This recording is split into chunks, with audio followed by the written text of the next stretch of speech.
So my panels have arrived. Got this absolutely enormous one, which is 440 watts, and then behind that got two of these 330 watt panels. So that gives me a total of 1.1 kilowatts. Now I've just got to get them onto the roof of the power shed. Attach it to the roof. I'm going to use this slotted channel. These come in length of 3 meters, and you can obviously put a screw through there to screw it down to a surface, and then you can use these zebs, special nuts. They go in here and they've got serrated edges, and then when you clamp something from above with the bolt, it bites into it and locks on tight. So I'm going to put one of these, two of these rather, horizontal, one at each end of the roof of the shed, and then the other 4 will lie perpendicular to those and clamp onto them, and that is what the actual solar panels will be mounted to.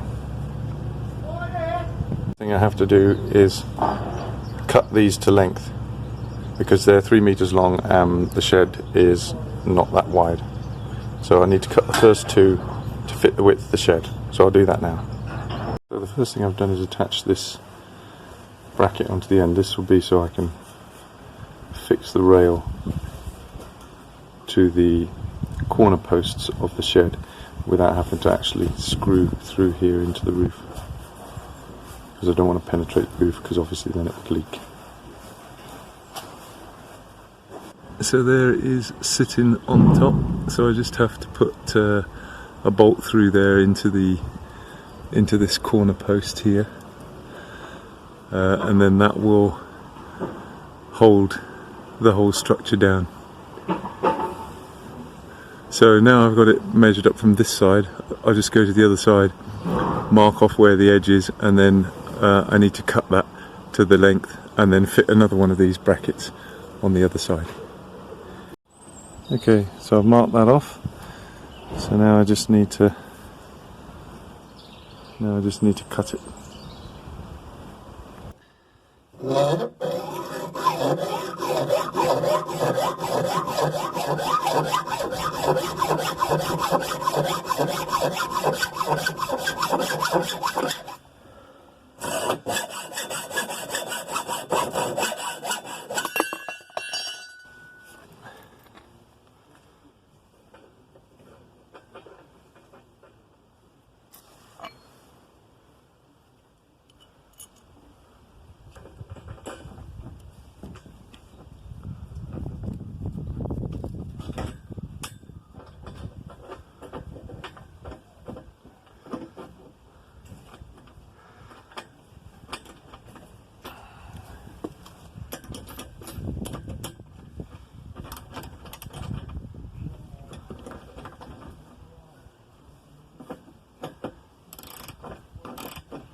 Okay, so there are the 2 rails. sitting on the top. I just need to screw them in now on the edge here. But to make sure it goes into this post, what I'm going to do is use some of the offcuts of the slotted channel to come down here and put a bolt through into the post here, and then another one through the slotted channel and through this, and that'll just keep the whole thing really pulled down tight and just make it nice and secure. Okay, so there you go. So it's bolted through here, and then it's also bolted into the wood strut there. So that's nice and tight.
Perfect.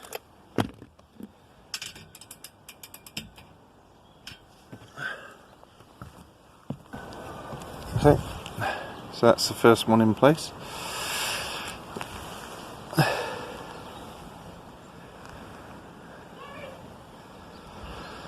So now that's for the long 440 watt vertical panel. Now I have to do the rails for the two parallel 330 watt panels.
$64.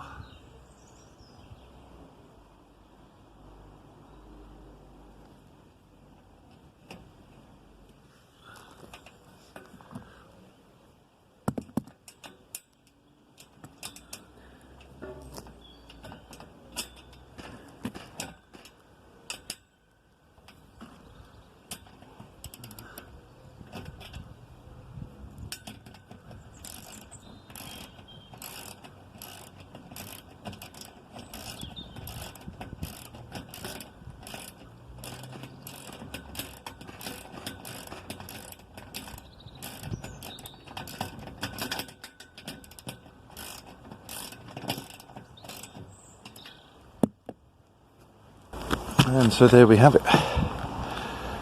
That's the rails mounted. So I just need to clamp this earth cable onto this metal framework so that it's earthed, and mount the panels. Okay, so I've crimped the MC4 connectors onto the ends of both these wires that go down into the shed. So now it's just time to put the panels on.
There we go.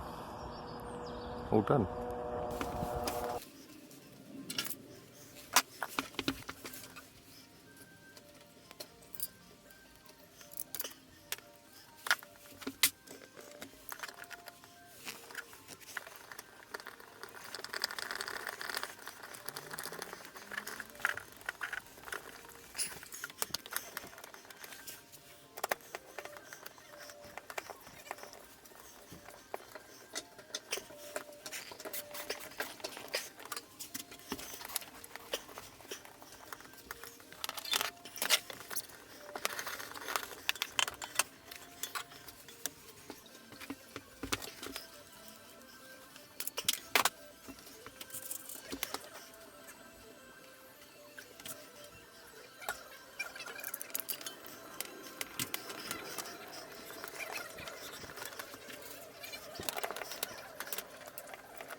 Okay, just check that we've got voltage.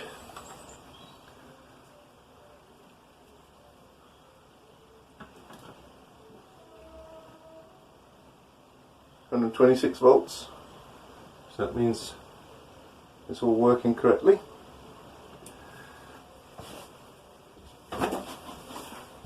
So I just need to connect the two terminals at the bottom of the cut-off switch to the two terminals here for the PV input on the inverter, and I've cut a couple of pieces of wire and I've marked one of them with red tape to show that that's the positive one.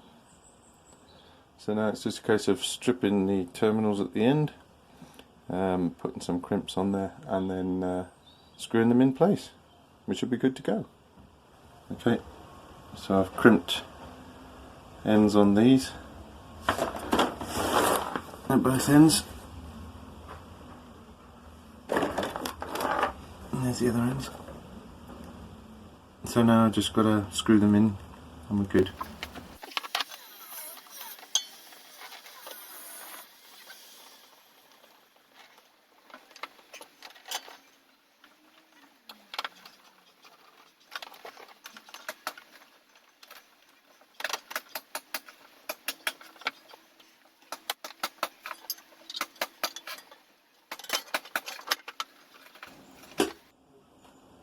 We're on.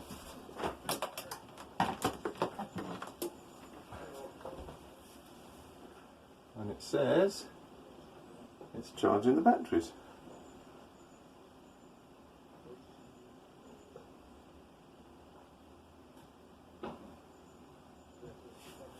Which is fantastic. So let's just put the cover back on the bottom.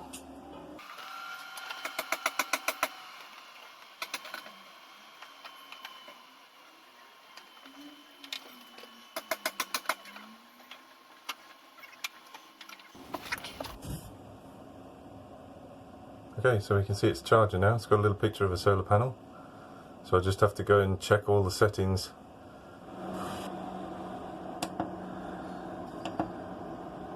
So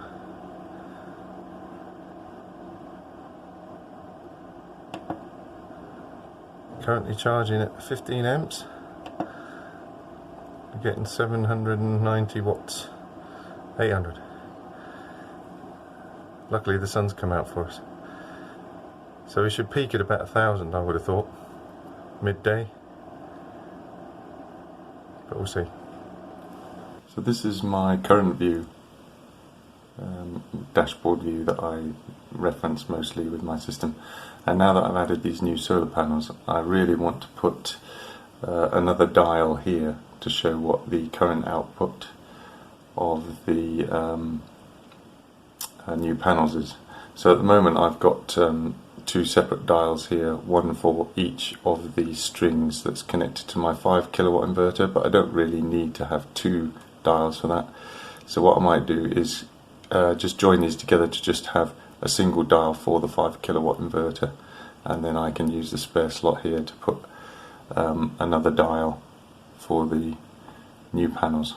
So that's what I'm going to do now. There we go. So now we have a single dial for the total for the Solax inverter and a new dial for the MPP solar. It's not producing anything now, it's quite late, but I'll check that tomorrow morning and see if we are actually getting any output like we should. The other thing that I had to do, I missed it first time round, the resolution on this dial was set for a single string before, and so that was only up to 2700 watts, and obviously now it's the combined of both strings, so I had to change that up to 5400 watts. I also had to change the total here, which is the sum of all of these, again because now we've got an extra 1000 watts of solar available, so the total max total on this used to be about 8.5, and now it's I've set it to about 10,000, so the dial should never get all the way to the end, but it should get close. And that's it.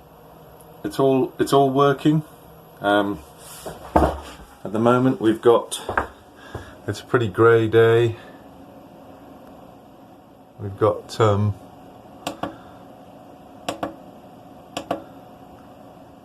only an amp going into the batteries, so we're only getting 51 watts at the moment, but you can see the panels are going into the battery, and currently the generator is supplying the loads here in the shed and in the house circuit that this inverter runs.